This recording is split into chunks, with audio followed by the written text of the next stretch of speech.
ঈদ মানেই নতুন cinema. Cinema হলে থাকে মানুষের আনাগোনা।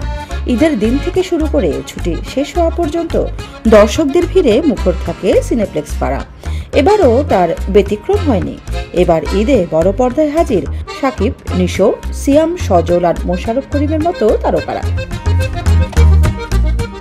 বরাবরের মতো এবারের ঈদুল ফিতরেও বাংলা সিনেমার দারুণ সূচনা হয়েছে মাল্টিপ্লেক্স চেন স্টার সিনেপ্লেক্সে। এবারের ঈদে সিনেমা মুক্তি পেয়েছে 6টি। সিনেমাগুলো হচ্ছে বরবাদ, দাগি, জঙ্গলি, অন্তরাত্মা, চক্কর ও জিন 3।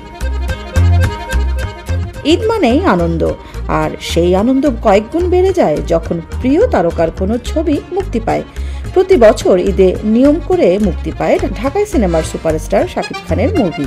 এবারের ঈদেও তার ব্যতিক্রম হয়নি। ঈদের দিন মুক্তি পেয়েছে তার বরবাদ সিনেমা। টিজার প্রকাশের পর থেকে দর্শকরাও অপেক্ষায় ছিল সিনেমাটি দেখার। মুক্তির প্রথম দিনেই বোঝা গেল আলোচনা শুধু মুখেই নয়, প্রেক্ষাগৃহেও সাড়া পাচ্ছে সিনেমাটি। মুক্তির প্রথম দিন দুর্দান্ত সাড়া ফেলেছে বরবাদ। তবে সিনেমাটি পড়েছে পাইরেসির কবলে।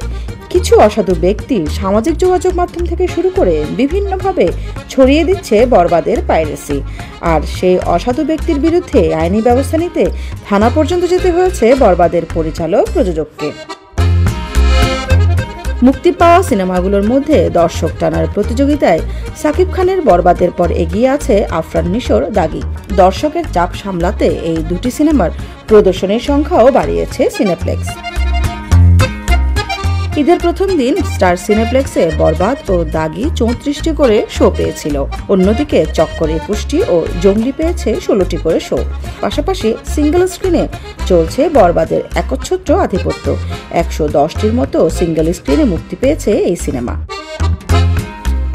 প্রথম দিনের সাফল্যের পর বরবাদ আর দাগির শো বাড়ানো হয়েছে। শো ছিল হাউসফুল। দর্শকরা সিনেমা দুটি দেখে মুগ্ধ। তবে পিছিয়ে নেই সিয়ামের জঙ্গলিও। এই সিনেমা দেখেও প্রশংসায় ভাসছেন দর্শকরা। পরিবারের সদস্যদের নিয়ে সিনেমা দেখতে আসছেন অনেকেই। হল মালিকরা বলছেন এবার ঈদের ছুটি বেশি থাকায় গত কয়েক বছরের চেয়ে দর্শকরা অনেক বেশি হলমুখী। তাই এবার বেশ লাভের আশা দেখছেন তারা।